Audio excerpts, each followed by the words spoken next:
Hodder to the stage. This is his first time preaching with us this morning, so let's give him a massive, great big welcome.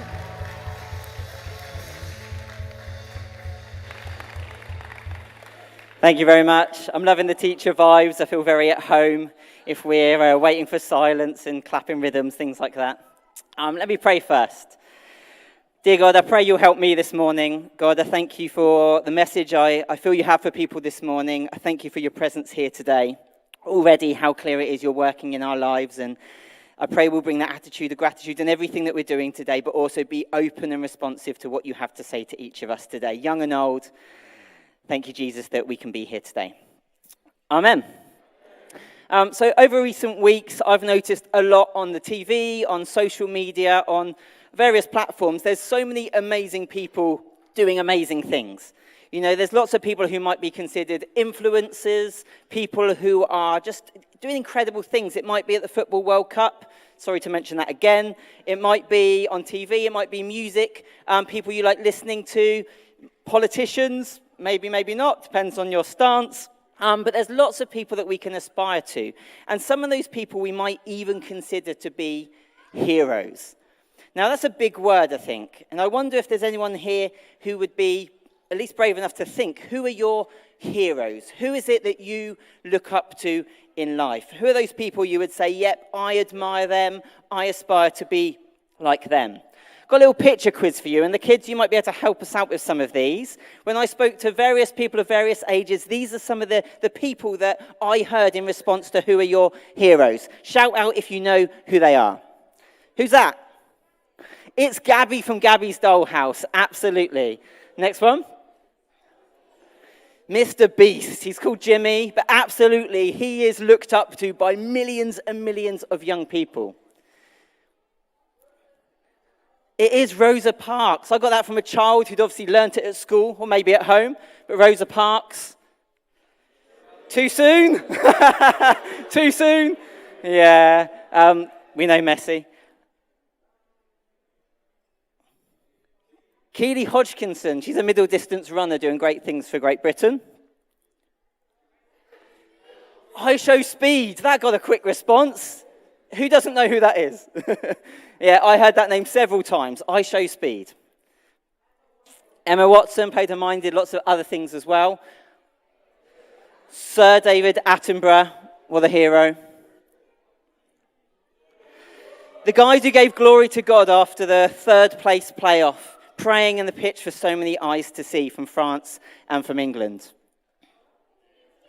BTS at the White House, what a mix. Absolutely. People looking up to BTS. Bluey, but mainly it's Bandit and Chili that are stars of the show, isn't it? It's the parents of Bluey. Aren't they absolute heroes? So my question to you, who are your heroes? Who do you look up to? And actually, what qualities make somebody a hero? Now, this focus made me think about my heroes, and my boyhood hero is somebody called Matthew Letizia. Now, I forgive you if you don't know who he is, but there might be a little video of some of his heroics that I admired. He was actually known as Le God by Southampton football fans, so a little bit of idolatry there straight away. If you haven't heard of him, he played 8 times for England, should have been more. He played for my favourite team, Southampton. He played loyally for his boyhood club. He had opportunities to move to bigger teams, but he wanted to stay at his boyhood team. He scored 47 out of 48 penalties that he ever took. Only missed one, well, it was saved by Mark Crossley. And he scored great goals. In fact, he only ever seemed to score great goals. And please forgive me if you thought the longest World Cup ever has just finished. Finally a break from football. I promise I won't talk too much about it today. But I continue to admire Matthew Letizia after his football career. And actually, social media makes it so much easier these days. I know some people follow their heroes on Insta or TikTok. For me, it was Twitter. And particularly about 5 or 6 years ago, during the pandemic, I was on Twitter quite a lot. I was able to follow Matthew Letizia and the things that he said. It was such a disappointment. He's really outspoken on some extreme topics. He's got some really extreme views. I found he was into all these conspiracy theories. And actually, I felt quite deflated because he was my boyhood hero. And now I couldn't agree with hardly anything that he was saying. And I just felt absolutely gutted. I've known other people's heroes to fall short as well. I had a friend growing up who was really into cycling, and his hero at the time was Lance Armstrong. He won Tour de France after Tour de France, and then we later found out that he'd done it all by cheating. He'd been cheating to win for all those years. Had another friend who was really into music and particularly loved the music of Michael Jackson. I know it's topical at the moment, but then that story started to unravel as well. I'll leave that there. There's others that are very much admired around the world. It might be pastors, it might be worship leaders, and people that we've looked up to. Actually, their faults and maybe their secrets have come out, and actually they weren't living the life that we thought they were. Maybe biblical heroes are safer. I know many admire Joseph or Esther or Paul. I particularly admired David. And as I read about David, I realize he too made many mistakes. He made some pretty bad choices as a parent, if you read all about him. He wasn't faithful as a husband, and even arranged for a man to be killed. As king, he made some poor decisions, and it makes me wonder who is actually worth admiring. But who our heroes are and who we admire is really important. We're able to control who influences our mind. We're able to choose who it is that we're listening to and who's having an impact on our own thought life. Whatever you put into your life is going to come out one way or another. So it's really significant whose voices we listen to. Pastor Sam preached a great message 2 weeks ago about how David knew who he was. He wasn't trying to be somebody else. He understood who he was in God. And actually, he was dedicated as a child to his role as shepherd and in his family. I love how he faced Goliath when nobody else was brave enough to. And he did become a king who did some brilliant things. One of the biggest things he got right is whilst he did look up to some human heroes, he looked up to Samuel, ultimately he looked up to God. God was his biggest inspiration. And despite his human flaws that we can pick out and talk through, greed, selfishness, dishonesty, things that we will all feel sometimes and have ourselves, he focused on his one true hero, God. And in Philippians 4 verse 8, Paul tells us to think about the things that are good and worthy of praise.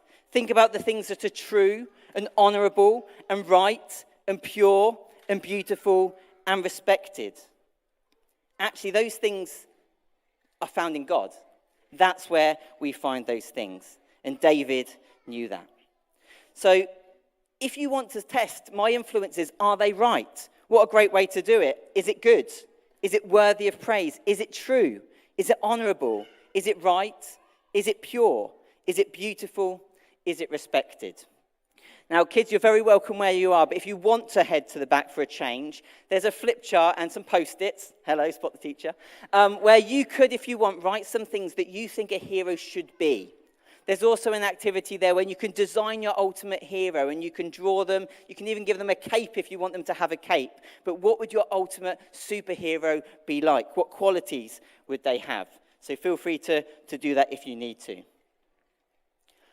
Seems obvious, but rather than making other women and other men our heroes, maybe we should just prioritize God being our ultimate hero, him being our number one.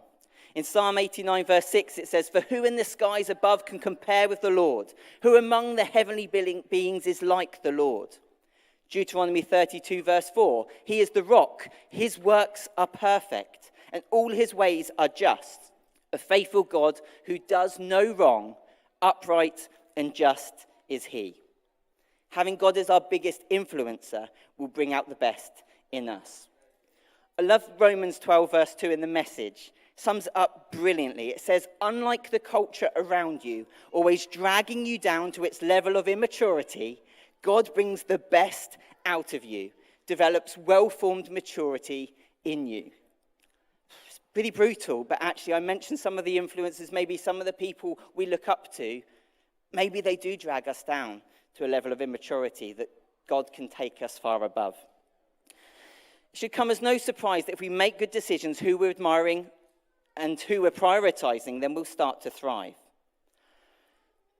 I want to just share a few foundations of maybe being one of the older people in the room now. I don't know. I've got a bit of experience of what's helped me to try and keep God as my number one, as my ultimate hero. Just a few practical points that I wanted to mention. Worship.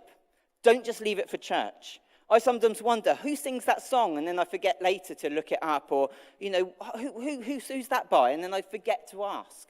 Actually, now I make sure I ask somebody who would know who that song's by so I can listen at home. Or I found actually if I ask Alexa, play the most popular worship songs right now, a lot of them we sing at church.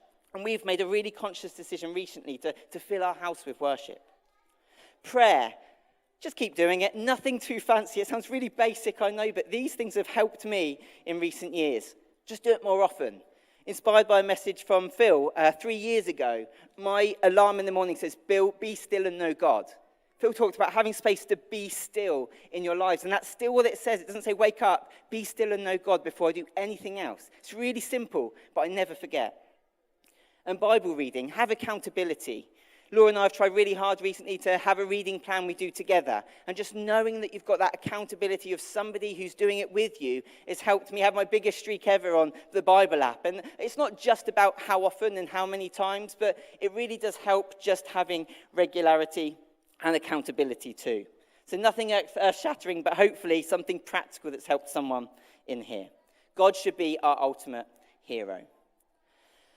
So where does that leave us with the idea of having human heroes? Is it pointless? Are human heroes destined to always let us down? Maybe we shouldn't even bother. What about David? Do his flaws and mistakes make him a bad hero to have? Maybe we need to understand that human heroes always are going to have the potential to make mistakes. They are human after all. David got some things wrong, but he also got lots of things right. He committed his life to God and desired to know him better. And as a result, he allowed God to shape him and use him for good. God said this about David. It appears in Acts 13, verse 22. "I found David, son of Jesse, a man after my own heart. He will do everything I want him to do." Despite making mistakes, David aligned himself with God. And as a result, God was able to use him in remarkable ways. He was able to unite the 12 tribes of Israel against the odds. He was able to inspire others to worship to God, to find out about him through his writing and his singing, and he still does to this day. And he was able to provide vital support in the building of the temple through his generosity. So this leads on to my next point. 1, God should be our ultimate hero, but 2, we can be someone others admire too. We heard how King David is still someone we can admire, but I want to tell you about another person, also called David, although I know him better as Dave. His full name is Dave Merrington, and he was the youth team coach at Southampton when Matthew Letizia first joined the club at just 16. He later became the first team manager. Dave is a committed Christian. He went to church down the road from my parents, and he always taught the youth team about respect, hard work, and he demonstrated and spoke about Christian values in the way he coached the team. He had a profound impact on Matthew Letizia, and they stayed in touch even after Dave Merrington's time at Southampton came to an end. Now, Matt had a great career away from football. He, after retiring, had lots of money, had lots of fame. He got a job on Sky Sports as a pundit. He seemed popular for a while. And then he got sacked as a result of these outspoken views that I mentioned on Twitter. Sky Sports sacked him, and lots of people distanced themselves from him because they didn't agree with what he was saying. Dave Merrington, however, stayed in touch and came alongside him. So much so that decades later, just in 2023, after 40 years of friendship, Matt attended the funeral of Dave Merrington's wife. It was there at the funeral that Matt had a dramatic encounter with God. He felt the presence of God for the first time. He later on went to be baptized at the same church. And in his baptism testimony, he shared that he felt God say to him, "You belong here." Since then, he's proud to share his love of Jesus Christ. It doesn't mean that he doesn't have some outspoken views still. It doesn't mean that he doesn't sometimes follow conspiracy theories. But that friendship over 40 years, the person he looked up to that was there for him when he needed it most, drew him closer to God. And yes, it was God that changed Matt's life. Of that, there's no doubt at all. But Dave Merrington played a part over that 40-year period of being there, being a friend, and being somebody that he could look up to. We can also be somebody that others admire. It doesn't mean that we need to have a heightened sense of our own importance. It doesn't mean that we are going to get everything right. I've described the flaws and the challenges of having human heroes, and it may have put you off having any at all. I wrongly gave Letizia a hero status that I shouldn't have done. But those that call themselves a Christian very much have an important part to play in building his kingdom. In fact, Jesus makes this clear himself. In Matthew 5, he says in verse 16, "In the same way, let your light shine before others, that they may see your good deeds and glorify your Father in heaven." Paul adds to this in 2 Corinthians 5, verse 20, "We are therefore Christ's ambassadors, as though God were making his appeal through us." We can be someone that others admire too. It's not about being perfect. We don't need to set the bar too high and think we always need to get everything right. We aren't able to be completely good, worthy of praise, true, honorable, right, pure, beautiful, and respected. But God is, and he wants to show his qualities to the world through us, if we're willing to let him. And I'm saying this from a position of finding this really, really hard. I have a habit of only wanting to do things that I know I can definitely do. I don't know if there's anyone else here there like that. If I don't think I can do it, I'm not going to do it. And actually, this has stopped me so many times. It stopped me learning to play the guitar when I was younger. I thought, unless I'm going to be the very best, I don't want to even try, because that looks like I've failed then. It's probably stopped me making loads of potential new friends and making the most of opportunities to tell people about church and tell people about God. It's probably stopped me stepping up and being a head teacher by now in my career. The idea of being vulnerable and facing potential failure makes being up here really daunting today. It's prevented me from opening up to others in conversations I've had and maybe making the most of opportunities that clearly God has given me that I haven't grasped over the years. If I'd been in Dave's position, Dave Merrington, not King David, I might have thought that Matt Letizia had better things to do. He had lots of money, he had lots of fame, he had very strong views that he made public. Surely there's no way he would be interested in finding out about God or going to church. How wrong would I have been? Who am I to limit what God can do in other people's lives? Who am I to limit what God can do through me? I don't want to miss any more opportunities. I don't want to be scared of what God could do if I fully opened up to him and stepped into those opportunities that God presents for me. Maybe there's some business that you need to do with God today. In a few moments, I'm going to come back, and I'm firstly going to ask you, is God your ultimate hero? I want to ask you that first, because then I want to ask you, are you prepared to step in and be somebody who's God's ambassador that other people can maybe look up to, but certainly be a platform for them connecting with God, if you choose to do that? I'll be back in a little bit.